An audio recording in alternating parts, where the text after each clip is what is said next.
Ang video na to ay sponsored ng Ugreen. Before tayo mag-start, gusto ko muna ipakita sa inyo yung mga power banks na dapat nyong bilhin ngayong magbabakasyon kayo. Una, itong 10,000 mAh na 22.5 watts power bank. Sobrang compact nito na kahit 10,000 mAh na yung capacity, kasyang-kasya pa rin sa maliit na packet ng bag natin or kahit sa mismong bulsa ng pants natin. Meron tong USB-A at USB-C port para dalawang device yung ma-charge natin at once. Meron din tong maliit na LCD display para alam mo yung exact na battery remaining. Compatible din to sa power delivery 3.0 20 watts at quick charge 3.0 18 watts. At ang best part, 799 pesos lang to. Ito namang isa ay yung 5,000 mAh na magnetic wireless power bank. Sobrang compact lang din ito at sobrang ganda ng texture sa likod, kaya sigurado hindi magagasgas yung precious na iPhone natin. Pero compatible din to sa kahit anong phone na may magnetic wireless charging. Pwede din namang USB-C yung gamitin natin pang charge.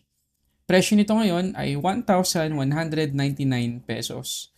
Kung bitin tayo sa 5,000 mAh, meron tong 10,000 mAh na magnetic wireless power bank. Siyempre, mas makapal to ng kaunti, pero very compact pa rin at magaan for the most part. Pwede sa iPhones at kahit anong phone, basta may magnetic wireless charging.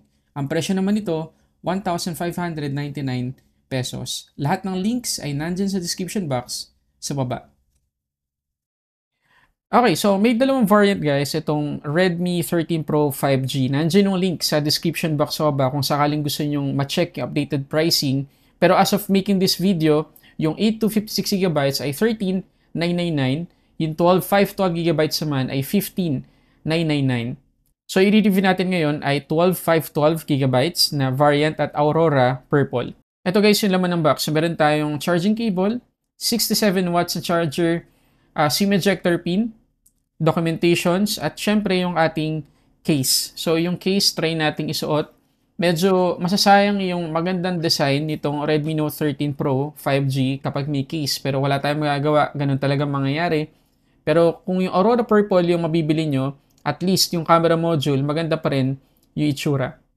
Okay, so kung familiar kayo guys, dun sa Redmi Note 13 Pro Plus 5G, halos same na same yung itsura, yung design dito sa Note 13 Pro. Pati yung Aurora Purple, ayan, talagang halos same na same talaga yung itsura. Ayan, ang ganda. Kahit ako personally, mas pipiliin ko pa rin yung colorway na to compared sa iba. Tapos, ang maganda pa dyan, hindi ito smudge or fingerprint magnet or alikabok magnet. Talagang matte finish lang siya. So, napakaganda talaga. Tapos, flat na yung sides natin. Dito sa may right side, makikita natin yung volume up and down buttons, pati yung power lock button natin. Sa may left side naman, malinis na malinis. Dito naman sa taas, yung ating secondary mic, IR blaster, secondary speaker, at yung ating headphone jack. Dito naman sa may ibaba, yung ating SIM tray, yung ating main mic, USB-C port, at main speaker. Okay, so ito guys, yung ating SIM tray, or yung SIM tray nitong Note 13 Pro. So, ano lang siya guys? Dual SIM lang. So, I advise, kung kaya ng budget natin, 512GB na variant yung piliin ninyo. At syempre, dito sa harap, makikita ninyo yung ating punch hole selfie camera at meron na tayong pre-installed na screen protector. So, yung ating display ay flat na flat. So, wala siyang curve sa mga gilid. So, makikita nyo guys, yung bezel nitong 13 Pro 5G ay napakanipis naman talaga. However, kapag tinitigan ninyo yung forehead, tsaka yung chin, parehas naman yung kapal nitong taas tsaka ng baba. Pero kung ikukumpara natin sa gilid, hindi ganun kapantay. Mas manipis yung mga nasa gilid. Pero by time, hindi nyo na rin masyadong mapapansin. Pero kung OC kayo, medyo masakit sa mata. At pagdating sa quality ng kanyang dual speakers, maganda guys. Although mas malakas talaga yung sound palagi ng kanyang main speaker dito sa baba. Pero hindi na masyadong pansin kapag talagang naka-max volume tayo. Kapag meron tayong pinapanood. Maganda yung separation ng left at right. Yun nga lang, kapag naka-landscape mode tayo dito, medyo matatakpan natin yung dito sa taas. Kasi hindi pareho yung placement nung taas tsaka nung baba. At good news din, may headphone jack tayo para dun sa mga gustong gumamit ng wired headphones or earphones. Pasok na pasok sa atin tong phone ito. Meron din tayong IP54 dust and splash resistance dito sa Redmi Note 13 Pro 5G. So if ever matalsikan ng tubig at dali natin sa maalikabok na lugar kagaya sa tabing dagat, okay lang. Maganda rin guys yung haptics natin dito. Talagang pasok na pasok sa pagiging mid-range. Sa display naman, meron tayong 6.67 inch na AMOLED 1220 by 2712 yung resolution. 120Hz yung max refresh rate natin dito at 446 yung kanyang PPI. May support to sa Dolby Vision at protected to ng Corning Gorilla Glass Victus at aabot ng 1,800 nits yung kanyang peak brightness. At as expected, napakaganda ng color reproduction natin dito sa Redmi Note 13 Pro 5G. Almost flagship level na yung color reproduction niya, yung quality ng display. Sobrang ganda talaga guys para sa presyo niya. So tingnan natin kung pwede nating ma-adjust yung color scheme niya. Okay, so meron tayong tatlong preset guys dito sa color scheme. Meron tayong vivid, saturated, or standard kung gusto nating mas accurate yung color reproduction niya. So dito muna tayo sa vivid. Tapos meron din tayong advanced settings para talagang mas matimpla natin yung kulay at color coverage nitong Redmi Note 13 Pro 5G based sa preference natin. Tapos yung ating color temperature dito sa baba, pwede nating ma-customize din. Medyo malakas lang sa battery consumption yung kanyang display kasi makikita ninyo na hindi bumababa to 60Hz ng kusa yung kanyang refresh rate kahit na hindi na natin ginagalaw yung display. Ayun, nakalock lang siya to 120Hz. Try natin magbukas ng ibang apps. Play Store, 120Hz pa rin. Settings, 120Hz pa rin. So, talaga ang lakas niyan sa battery, guys. Pero tingnan nyo baka sabihin nyo, nakalock naman talaga. Punta tayo sa refresh rate. Ayan, naka-default ako.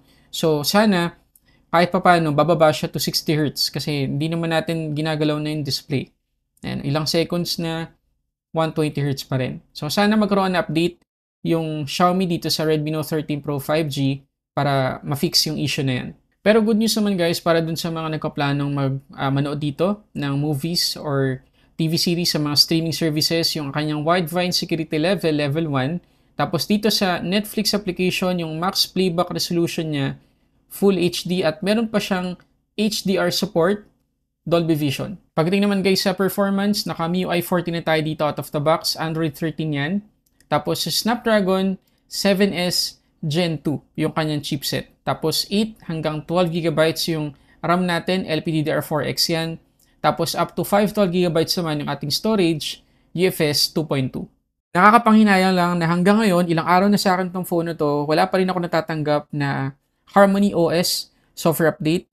So, maghihintay pa tayo siguro na ilang weeks pa. Tapos, meron tayong memory extension or virtual RAM up to 8GB. So, aabot ng 20GB yung RAM natin kung 12GB yung ating physical RAM. Pero tingnan natin kung makakatulong ba o hindi sa performance yung memory extension. Okay, so ito yung ating Antutu score kapag naka-on yung ating memory extension or virtual RAM. 580,976. So, try nating off ngayon. So, kita nyo naman ang laki ng ginap sa score, naging 594,070 na. So, almost 600,000 yung score natin. So, kung ako sa inyo, mas maganda kung 12GB talaga ng variant yung piliin niyo para hindi kayo mapilitang gamitin yung virtual RAM. Pagdating naman sa thermals, makikita ninyo na from 34 degrees, umabot tayo ng 44 degrees. Medyo alarming yung naabot niyang heat or temperature. Tapos malaki yung nabawas sa ating battery. 7%. So, kailangan magpadala ng software update ng Xiaomi dito sa Redmi Note 13 Pro 5G para ma-fix yung issue dun sa display kanina. Nakaka-contribute yun sa pagbilis or mabilis sa pagtaas ng temperature ng phone nito, pati na rin ng battery consumption. Pagdating sa gaming performance, nakakabilib guys itong 13 Pro 5G kasi halimbawa dito sa SpongeBob Cosmic Shake, and sagad-sagad yung graphics natin dito pero hindi siya nahirapan. Nakaka-experience tayo ng magandang gameplay dito. Hindi siya naglalag kahit nga sagad yung graphic settings natin.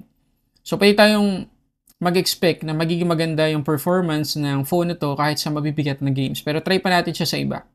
Halimbawa, dito sa NBA Infinite, makikita ninyo na sagad din guys yung graphics natin. Naka-ultra tayo. Ayan, sa lahat. Tapos yung anti-aliasing natin, naka 4 times din guys. Grabe. Ayun, hindi ko in-expect yun. At kahit sa mismong gameplay guys, talagang napaka-smooth. Napakasarap maglaro dito. So again, wala tayong mafe-feel na hirap sa kanya kapag naglalaro tayo kahit sa sagad-sagad na graphics. At yung isa sa pinaka-highlight ng phone na to ay yung kanyang camera, 200 megapixels f1.7 na merong OIS yung kanyang main camera. Meron tayong ultra-wide na 8 megapixels at 2 megapixels na macro camera. Yung selfie naman niya, 16 megapixels. So tingnan natin ang mga sample photos at videos kuha sa phone na to.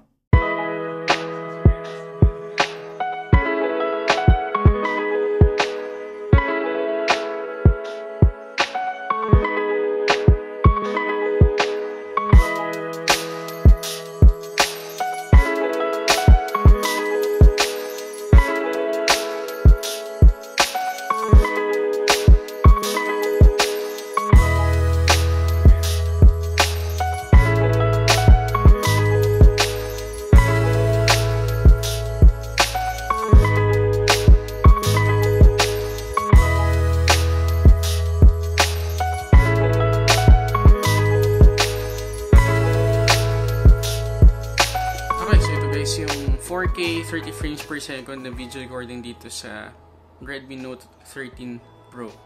Okay, sadly 1080p lang yung pwedeng record sa kanyang selfie camera, hindi kagaya dito sa harap na hanggang 4K. So test natin yung quality. So meron tong OIS. So kapag nagpapantay ng ganyan, taas, baba, pagilid, hindi siya sobrang maalog.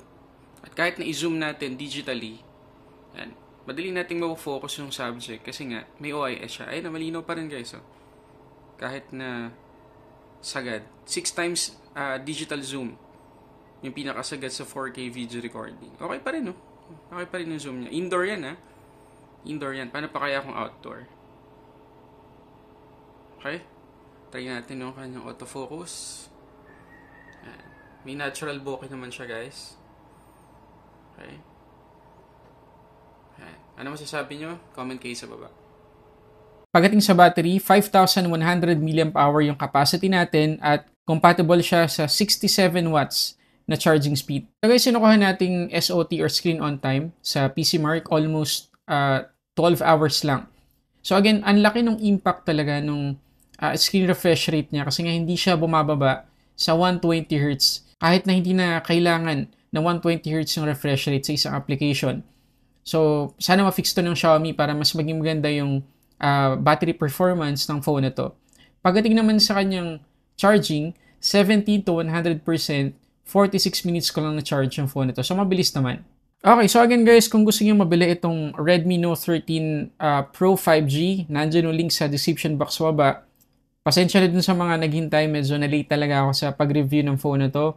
At alam ko marami sa inyo nakabili na rin ng Redmi Note 13 Pro 5G. Paki-comment dyan sa baba kung kumusta yung experience nyo sa phone na to para mabasa ng mga nagpaplano pa lang bumili. So maraming salamat guys para sa samot sa ating unboxing reviews. This is Sulit Tech Reviews.